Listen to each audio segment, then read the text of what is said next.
Hello and welcome to Newsmax TV. I'm David Patton and we're here at David Horowitz's Restoration Weekend at the beautiful Breakers Resort. And we're delighted to have with us Mr. Richard Granelle, foreign policy expert, Fox News contributor. Thanks for joining us. Thanks. It's so nice to be with Newsmax. Well, thank you. Great to have you. We've seen the image of the United States abroad take some pretty major hits lately. The NSA spying scandal, basically reading the mail, listening to the phone calls, apparently, of some of our closest allies. The on-again, off-again plan to attack Syria, the issues with Iran, Hope and Change, which was not only a domestic phenomenon in 2008, 2009, but certainly globally as well, has really rebounded, it seems, against this president, against this administration. What's your take, Rick, as far as the image of America for strength, for being a reliable ally overseas right now? Well, I think it's pretty clear that our friends don't trust us and our enemies don't fear us.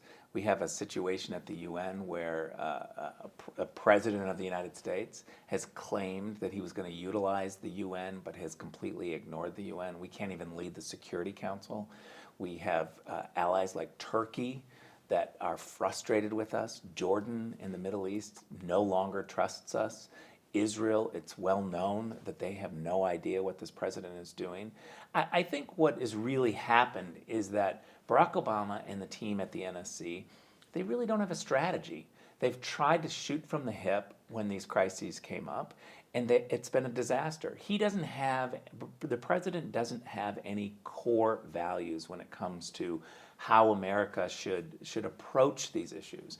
And I think Syria is just the latest. I mean, you've got a situation where the president, during a re-election campaign moment, says this very unequivocal statement of, if they cross this red line of chemical weapons use, then the United States is going to act. Not only did the United States not act, but we then caved in to any idea of trying to solve this problem in Syria.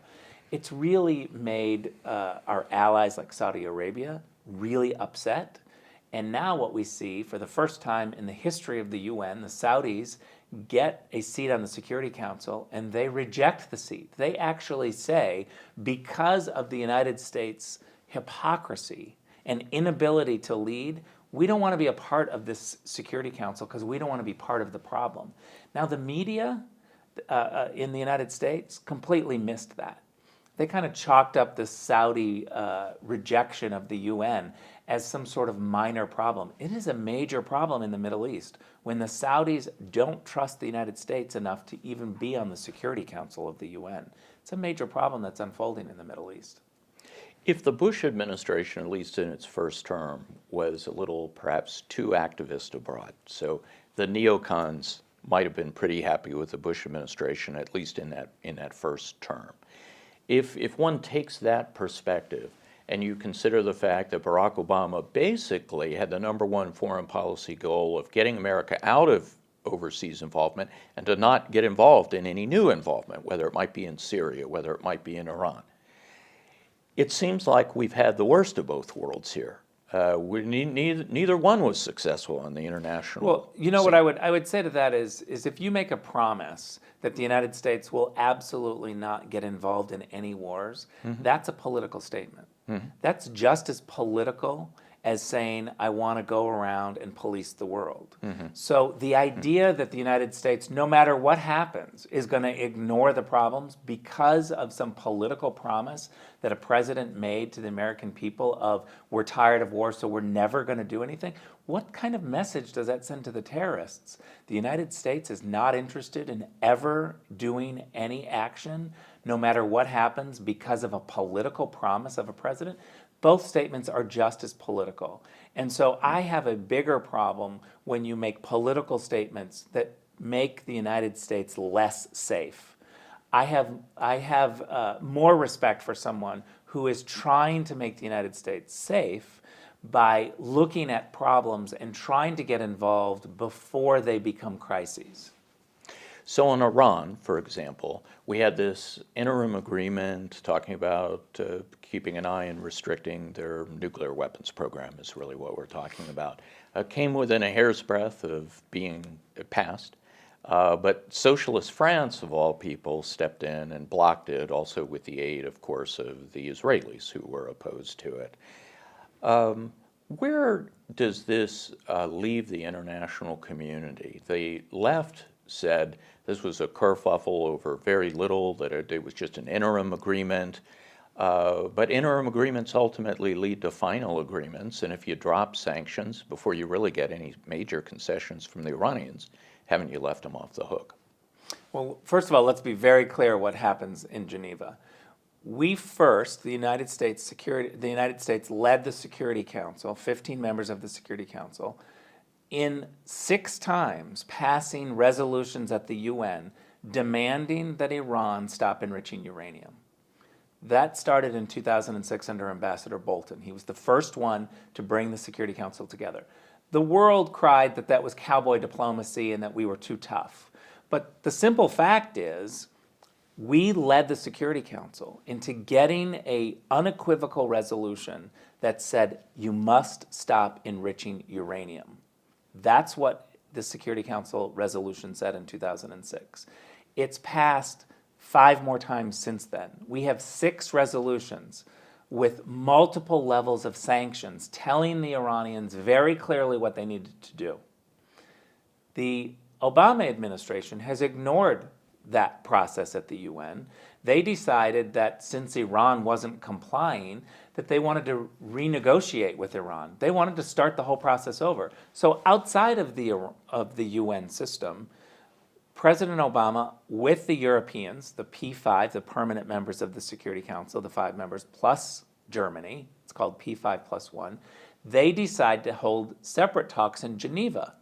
Now, why the national media doesn't immediately say, you're undermining the UN process that was established where we said very clearly what the Iranians needed to do. It's beyond me why Geneva talks have gone forward, because the Geneva talks are undermining the hard work we already did. What the Obama administration policy on Iran should be is, hey, we've already passed 6 resolutions, comply. We're not going to talk about dropping sanctions. We're not going to talk about alleviating the pressure until you act. A couple of tweets from Rouhani doesn't mean that they've changed their behavior. A couple of statements, press releases out of the foreign ministry in Tehran doesn't change the fact that they have done nothing. They continue to enrich uranium. And by the way, every single time the Americans say you should comply with these resolutions, the Iranians say, oh yeah, let's have a meeting in 2 months. Meanwhile, for 2 months, they're enriching uranium. They're now at weapons grade weaponization. So what we have on their enrichment is a very serious problem. There are members of the IAEA, the International Atomic Energy Agency, which say there's a chance that Iran is 1 to 2 months away from actual breakout capacity for a weapon. While we talk in Geneva, while we schedule more talks, only undermining the UN process, and Senators Dianne Feinstein scream about why are we putting more sanctions on Iran, they continue to enrich uranium. We're at a very serious point, and yet the Obama administration hasn't noticed.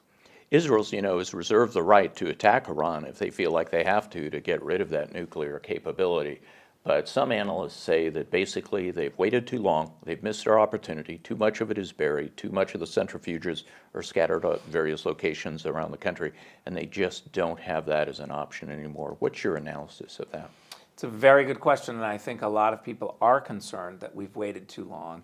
And don't forget that the Obama administration has put pressure on the Israelis to not act. Of course. They have been the ones who have said, wait, we're trying to solve this problem. So the Obama administration is really responsible for what hasn't happened up to this point because they think that they've got it under control. I don't know exactly what the Israeli calculation is.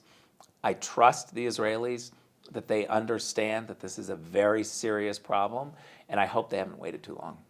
Would you support additional sanctions coming from the U.S. Senate at this point, or should they wait and see if Iran might be more forthcoming in negotiations? I think if you don't want war, that you need to be at the forefront of the toughest diplomacy, sanctions, everything that you can put out front. I don't understand the members of the media who are against war and against sanctions, but then they try to say that, we need to just talk. If you want a peaceful outcome, then you better be at the forefront of really tough diplomacy and tough sanctions. I would put every sanction possible, but again, I think it may be too late. I'm not sure that we have time for sanctions to work anymore, because the assessments are that we are very close to a breakout capacity of the Iranians, and we and President Obama says that we cannot have a nuclear Iran. So it's a concerning statement when the president says that he's against Iran with a nuclear weapon, but then doesn't see the writing on the wall. So last question, Rick, you mentioned earlier in this interview that many of America's traditional allies are skittish at best, if not outright outraged at the way this administration has conducted foreign policy. Name a country: Saudi Arabia, Egypt, Turkey, Israel, Germany certainly is offended by what's been going on. So where does that leave the world community, maybe more importantly for us domestically, the United States, in terms of safety, national security? How much more of a dangerous place is the world we live in today than the day that Barack Obama came into office? Well, first let me start with a little something on Germany, because I think that the Germans are the biggest hypocrites right now. They're screaming about having the phone, the cell phone, sure, having some sort of bug on it or listening device or capability to hear what's going on from Merkel. But they're doing the same thing to other countries. I mean, the number one rule when it comes to spying is don't get caught. And the United States got caught, but certainly everybody does it. Getting back to your question about our allies and the danger that we see, I sat at the UN for 8 years, and I sat in front of the placard that says the United States.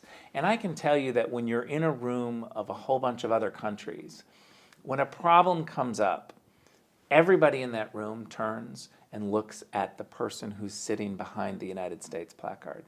It is an incredible responsibility to represent the United States in a multilateral setting. It's humbling.